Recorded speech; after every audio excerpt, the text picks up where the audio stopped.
Okay so ये video दो ऐसे प्लेयर्स हैं जो चाइनीज़ वुमेन सिंगल्स के अंदर बहुत ही बढ़िया कर चुकी है, वो है चेन युफेई, और दूसरी प्लेयर है जो नेक्स्ट फ्यूचर है जो है हे बिंगजियाओ।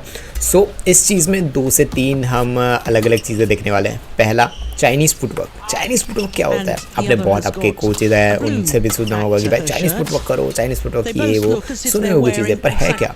इसके अंदर कुछ चीज़ें होती है कि जैसे बेसिक बैडमिंटन होता है वो तो है ही। फुटवर्क के बारे में बात करूंगा, गेम प्ले के बारे में कभी और डिस्कस करेंगे। इसमें पर्टिकुलर हम डिस्कस करेंगे कि उनका फुटवर्क। तो फुटवर्क में क्या डिफरेंस होता है? फुटवर्क में सबसे बड़ा डिफरेंस होता है, मैं अभी थोड़ा बहुत पीछे कर दूँ अगर वीडियो तो आपको फिर से देखने लगेगा। देखो, चेन युफेई सेंटर में पहुंचेगी, उसके बाद देखना क्या होता है। देखो सेंटर है, ऑलमोस्ट सेंटर है। देखो ये सेंटर है, जंप लेके मारेगी। देखा, यही चीज़ आपको जब लंदन खेलते थे उनमें भी दिखेगी। आप टॉप क्लास के जो भी प्लेयर्स है, चाइनीज़ के प्लेयर्स आप जब भी देखोगे उनके अंदर ये चीज़ देखोगे। फुटवर्क में वो लोग सेंटर से जंप लेना ज़्यादा प्रेफर करते हैं। ओवरहेड में भी जाना होता है, वो लोग जल्दी पहुंच के स्मैश और अटैक में ज़्यादा ये चीज़ देखी है मैंने। आप चाइनीज़ फुटवर्क को पूरा का पूरा अगर डिस्क्राइब करने की बात करो तो एग्रेसिव गेम प्ले। कभी भी उनका भाई मैंने देखा है कि डिफेंसिव उतना ज़्यादा नहीं होता है। मैंने लंदन के बहुत ज़्यादा मैचेस मैंने देखे हैं उनको भाई, जब मैं ऑफकोर्स खेलता था तब मैंने उनकी गेम प्ले देखी थी। चाइनीज़ फुटवर्क मैंने मोस्ट ऑफ प्लेयर्स जैसे उनके डबल्स प्लेयर्स हैं उन पर भी मैंने देखा है कि अटैक इस पर ज़्यादा फोकस होता है। डिफेंसिव गेम प्ले जब भी आप खेलते हो, देन मैंने मोस्ट ऑफ लोगों को देखा है कि वो बोलते हैं कि यार कितने स्मैशेस मार लेगा सामने वाला, 6-7 के बाद थक जाएगा। यस ऑफ कोर्स वो थक जाएगा, बट व्हाट इफ वो 7-8 में से आप एक स्मैश भूल गए डिफेंड करना, मतलब नहीं पहुंच पाए, तो क्या हो गया? पॉइंट गया। अगर एक पॉइंट गया, सामने वाले को थोड़ा बहुत लगेगा कि यार एग्रेसिव, अब मैं एग्रेसिव कर रहा हूँ तो जीत रहा हूँ। तो ये छोटी छोटी चीज़ें होती हैं। मैं ये नहीं बोल रहा कि आपको कंप्लीटली गेम अटैकिंग करनी चाहिए। ऑफ कोर्स टाइम आता है तब आपको डिफेंस भी आना चाहिए, बट आपका थोड़ा बहुत वो आपने एक वर्ड सुना होगा कि attack is the best defence. So ये चीज़ अप्लाई होती है स्पोर्ट्स में, बहुत ही ज़्यादा होती है। तो वही चीज़ है चाइनीज़ फुटवर्क के अंदर। ये चीज़ देखी है मैंने, जब आप जंप लेते हो, जो अभी मैंने पॉज करके आपको वीडियो दिखाया था, उसमें जब चेन युफेई ने जंप लिया आपके पास मल्टीपल ऑप्शंस खुल जाते हैं। पहला, आप स्ट्रेट स्मैश मार सकते हो, साइड स्मैश मार सकते हो, half smash, half court smash, drops, toss, सारे ऑप्शंस आपके लिए खुल जाते हैं जब आप जंप लेते हो। बट जब आप एक स्टेप लेके पीछे जाते हो आपके पास थोड़ी बहुत लिमिट हो जाती है। पहले स्मैश खत्म हो जाता है, वहाँ पे आप स्मैश नहीं मार सकते। आप पैरेलल शॉट मार सकते हो। पैरेलल शॉट मारोगे और अगर आपका अपोनेंट रेडी है उसके लिए तो आगे फ्रंट कोर्ट में ड्रॉप रख देगा, और आप अगर पहुँच भी गए रिटर्न करने तो जल्दी नहीं पहुँच पाओगे और वो पॉइंट गया है आपका। देन आप ड्रॉप लगाओगे, ये ड्रॉप लगा सकते हो, तो आपके पास ऑप्शंस कम हो जाते हैं जब आप चल के जाते हो। तो ये चीज़ें आपको बेसिक चीज़ आपको इसे सीखनी भी चाहिए। बट जब आप इतनी फास्ट फुटवर्क और जंप्स ज़्यादा लेते हो, आपको पता होगा कि अगर आप कोचिंग कर रहे हो और जंप्स ज़्यादा लोगे आप जब भी, तो आपको एक चीज़ नोटिस होगी कि आपकी एनर्जी थोड़ी बहुत वेस्ट हो रही है। मतलब वेस्ट इन द सेंस कि आप गए भाई स्मैश लगाने के बाद इतना जल्दी आप रिकवर नहीं कर पाते हो। तो चीज़ क्या होती है कि जब भी आप रिकवर नहीं कर पाओगे तो नेक्स्ट शॉट या नेक्स्ट रैली के लिए आप प्रॉपर नहीं खेल पाओगे। ये बेसिक है, आपको ये चीज़ समझ आ जानी चाहिए। अगर आप प्लेयर हो तो आपको ये चीज़ समझ आ ही जाएगी। ये चीज़ हुई। नेक्स्ट चीज़ क्या है कि जब आप चाइनीज़ फुटवर्क के बारे में बात करते हो तो एग्रेसिव गेम प्ले तो है ही, बट सिमिलरली साथ में वो लोग अपने जो बोलते हैं ना कि ऑफ कोर्ट वर्कआउट्स होते हैं या फिर खेलने का जो ढंग होता है, आप जैसे बोल सकते हैं कि आपकी जो रिदम होती है उसके अंदर कभी भी आपको ये चीज़ देखने के लिए नहीं मिलेगी आप वो बहुत ही ज़्यादा थक गए हो कि रैली के अंदर वो सर्वाइव करते हैं 40, 50, 65, बहुत ही बढ़िया वो लोग सर्वाइव कर जाते हैं। ऑफकोर्स कुछ एक्सेप्शंस होंगे, वो मैं उनकी बात नहीं कर रहा हूँ, बट ये चीज़ आप नोटिस करोगे ये आती कहाँ से है। तो आप जब ऑफ कोर्ट वर्कआउट्स आपके कोचेज और सब करवाते हैं, जैसे बीप टेस्ट होते हैं, रनिंग टेस्ट होते हैं, वो सारे टेस्ट के अंदर आप जब टॉप क्लास करोगे आपकी ब्रीदिंग कैसी है, कितना फास्ट ब्रीदिंग, कितने अच्छे तरीके से ब्रीथ कर पा रहे हो, ये सारी चीज़ें मैटर करती है फुटवर्क के अंदर। अगर आप जंप्स ज़्यादा ले रहे हो, जैसे चाइनीज़ फुटवर्क में जंप्स ज़्यादा है, जंप ज़्यादा ले रहे हो, आपकी एनर्जी भी उतनी ही वेस्ट होगी। एनर्जी वेस्ट होगी तो आपको भाई कवर भी तो करना है, एनर्जी वेस्ट होगी आप इतना खेल नहीं पाओगे। तो वही चीज़ें चाइनीज़ फुटवर्क, उसमें चाइनीज़ प्लेयर्स ऑफ कोर्स वो बहुत ही बढ़िया करते हैं इन सारी चीज़ों में। आप एवरेज हाइट गिन सकते हो कि 5'8", 5'9", मतलब थोड़ी बहुत टॉलर बोल सकते हो ऐसे प्लेयर्स को। तो वही चीज़ें कि इनके सामने टिकना थोड़ा बहुत टफ इसीलिए सारे प्लेयर्स को हो जाता है। बात करें हेबिंग जियाओ की, तो वो अपकमिंग प्लेयर है। एक चीज़ जो इनको बहुत ही ज़्यादा इनोवेटिव बनाती है वो है उनका लेफ्ट हैंड होना। 90% बोल सकते हैं कि प्लेयर्स ऐसे हैं वर्ल्ड में जो राइट हैंड खेलते हैं। ऑफकोर्स जब राइट हैंड खेलते हो तो आपको पता है कि जब मैं यहाँ से टॉस मारूंगा तो सामने वाले का बैक हैंड होने वाला है, ठीक है। ये आप बचपन से जब आप खेल रहे होते हो आपके दिमाग में होता है, क्योंकि 90% आपके सामने 90% क्या, मैं तो जब भी खेला हूँ लेफ्ट हैंड ना के बराबर प्लेयर्स मेरे सामने आए। एक ही प्लेयर था तो प्रैक्टिस तो मुझे लेफ्ट हैंड के सामने कभी आई ही नहीं है। और जब स्टेट लेवल पे एक बंदा आ गया तो मुझे समझ ही नहीं आया कि कैसे, मतलब खेल पाया ज़रूर बट थोड़ा बहुत कन्फ्यूजन हो गया। तो वही चीज़ है कि हेबिंग जियाओ एक एडवांटेजेस बनता है। आप कंफ्यूज हो जाते हो कि आप यहाँ से टॉस मारेंगे, मतलब रैली के बीच में आपका दिमाग उस लेवल पे नहीं पहुँच पाता है ऑफकोर्स। तो आप जब टॉस मार रहे हो ऑफकोर्स तो सामने वाला होगा, तो अगर राइटी होगा तो आपको पता है कि उसका बैक हैंड है, बट अब वो लेफ्टी निकला तो उसका फोर हैंड है और वो स्मैश मार के फिनिश करेगा। तो ये चीज़ कन्फ्यूजन, इसमें थोड़ा बहुत एडवांटेज थोड़ा बहुत बोल सकते हैं, क्योंकि इंटरनेशनल लेवल पे जब आप खेलते हो तो आप सारी चीज़ों के लिए रेडी होते हो। जैसे चेन युफेई है, सारे जितने प्लेयर्स हैं ये इनके लिए रेडी हो जाते हैं भाई सारी चीज़ों के लिए।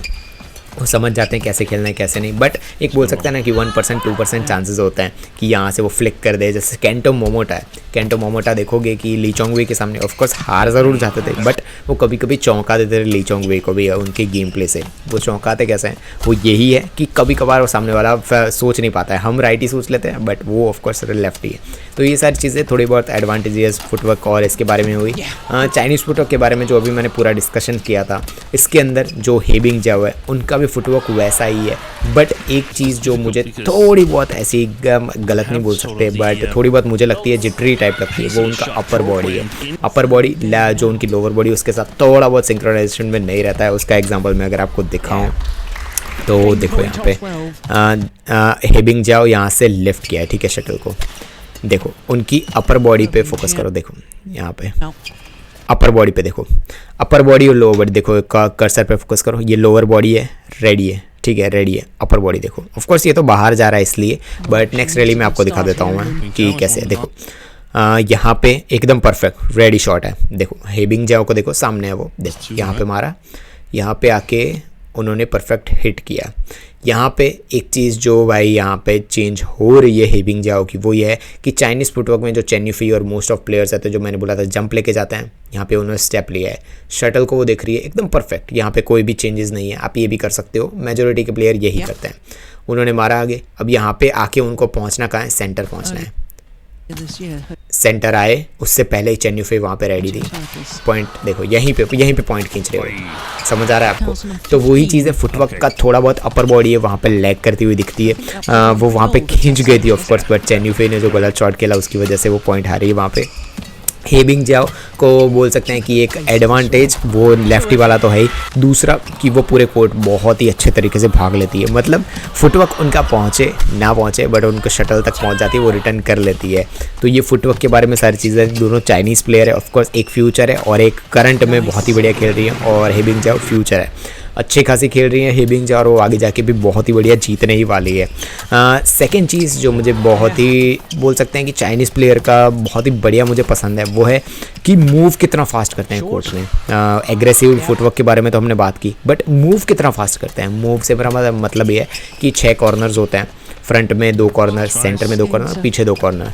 आप अगर फ्रंट में जाके रिटर्न कर रहे हो, ड्रॉप को रिटर्न कर रहे हो, ठीक है, सामने वाले ने ड्रॉप लिया, आपने कोई भी शॉट रिटर्न किया, वो कितना जल्दी सेंटर में वापस आ रहे हैं। ये चीज़ में बहुत ही फास्ट है, मुझे चाइनीज़ प्लेयर का ये चीज़ बहुत ही पसंद है। ये कैसे आप इंक्रीज़ कर सकते हो, कैसे आप इस चीज़ में देख सकते हो, आप आपके फुटवर्क को होता ना कि एक चाइनीज़ फुटवर्क आप लेग्स को मूव करते हो, ये चीज़ आपको वर्कआउट के अंदर इंक्लूड कर सकते हो, जिससे हेल्प हो सकती है।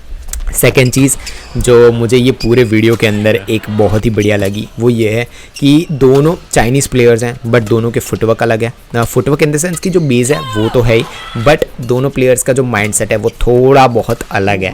जैसे चेन युफेई को देखोगे वो बहुत ही ज़्यादा एग्रेसिव गेम प्ले खेल रही है, आप जब भी देखोगे वो मतलब अटैक में ज़्यादा बिलीव करती है, ऑफकोर्स डिफेंस भी करती है। बट जब मैंने एक चीज़ देखी है कि चेन युफेई, जैसे ये रैली में वापस अगर आपको करके दिखाऊँ तो आपको आइडिया आ जाएगा, मैं बोलने की कोशिश कर रहा हूँ। देखो ये यहाँ से हेबिंग जियाओ ने यहाँ पे, देखो यहाँ पे हेबिंग जियाओ रेडी है, यहाँ पे होना ये परफेक्ट है, यहीं पे हो सकते हैं, आप यहाँ पे हो सकते हो या फिर सेंटर में हो सकते हो। यहाँ पे वो इसलिए हैं क्योंकि उनको पता है कि चेन युफेई का ये बैकहैंड है, बैकहैंड से ज़्यादातर हो सकता है कि वो यहाँ से टॉस मार ले या फिर कुछ भी ज़्यादा से ज़्यादा ड्रॉप मारेंगी तो चेन युफेई उसके लिए सॉरी हे बिंगजियाओ रेडी है। देखो यहाँ से चेन युफेई ने क्या किया, हाँ टॉस लगाया, ठीक है, टॉस पहुँचेगा नहीं, पहुँचा, देखो कहाँ पे पहुँचा। अगर आपके बैकहैंड टॉस या फिर कोई भी टॉस में गलती थोड़ी भी हुई, यहाँ पे पहुँच चुका है जहाँ पे हे बिंगजियाओ रेडी थी, आना कहाँ पे चाहिए था, यहाँ पे गया, कहाँ पे, सेंटर। अब हे बिंगजियाओ क्या कर रही है, अटैक कर रही है, फिनिश कर रही है। तो एक चीज़ जो मैंने चेन युफेई के नोटिस की है कि जब सामने वाला भी उनके गेम की तरफ बहुत ज़्यादा अटैकिंग खेले, उनको थोड़ा बहुत मतलब गेम प्ले के अंदर अटैक सामने वाला भी करे, वहाँ पे थोड़ी बहुत चेन युफेई फंसती है। ये चीज़ मैंने देखी है, नोटिस की है। यही चीज़ का एडवांटेज आन से यंग भी लेती है। आन से यंग का गेम प्ले देखोगे कि कभी कभार बहुत ही एकदम एग्रेसिव हो जाएगी, तो कभी कभार एकदम कंट्रोल में आ जाएगी, बट कभी मैंने ऐसा नहीं देखा कि आन से यंग सिर्फ डिफेंस कर रही है, उनको चांस मिलता है वो फिनिश भी करती है गेम को। तो यही सारी बेसिक चीज़ें आप चाइनीज़ के फुटवर्क के बारे में सीख सकते हो। चाइनीज़ फुटवर्क एक बोल सकते हैं कि बेंचमार्क नहीं बोल सकते, बट एक अच्छा खासा फुटवर्क है जिससे आपका गेम प्ले को आप नेक्स्ट लेवल ले जा सकते हो। अगर जैसे मैं हूँ एक प्लेयर, जैसे मैं एक चीज़ आपको समझा दूँ, बेसिक एक चीज़ मैं आपको समझा दूँ कि मैं एज अ प्लेयर जब भी मैं खेलता था तो मुझे सबसे बड़ी एक चीज़ नोटिस होती थी मेरे बारे में, वो ये है कि मैं पूरे कोर्ट को कवर नहीं कर पाता हूँ। मुझे पता था कि मुझे स्पीड अप करना ही पड़ेगा, मैंने स्पीड अप नहीं किया तो मैं दूसरे प्लेयर को कोप अप नहीं कर पाऊँगा। तो वही चीज़ है, मैंने ऐसे प्लेयर्स और ऐसे गेम प्ले को मैंने डिकोड करना शुरू किया, कैसे मैं अपने आप को सीख सकता हूँ। तो ऐसे ही आप भी कर सकते हो, और कोई भी क्वेश्चन क्वेरीज हो तो आप कमेंट बॉक्स में लिख सकते हो, मैं उसके रिलेटेड वीडियोज़ ले आऊँगा।